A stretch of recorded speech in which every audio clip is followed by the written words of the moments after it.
नमस्कार मंडळी. तर आता आपण इथे भेंडी बनवू.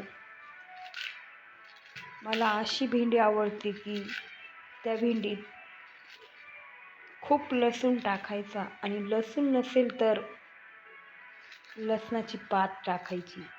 तर बघा, ही लसणाची पात भरपूर अशी आणलेली आहे मी आणि ती बारीक चिरून घ्यायची आणि कोथिंबीरही घ्यायची.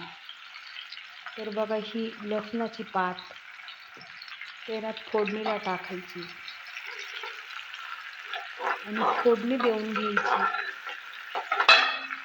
आणि लसणाच्या पातीची फोडणी दिल्यानंतर लाल तिखट टाकायचं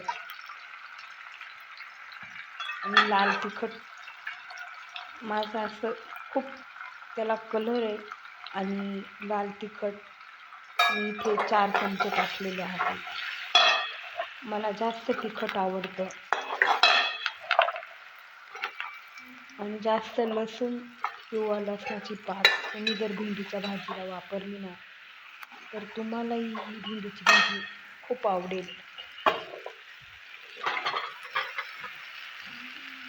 भेंडीच्या भाजीला मी 3 लसणाच्या कांड्या घेते आणि लसूण नसेल तर बघा, तुम्ही बघितलेली आहे लसणाची पात मी तिला किती वापरलेली आहे. बघा, तिचा कलर किती निळागार असा आलेला आहे आणि लाल तिखट टाकलेलं आहे.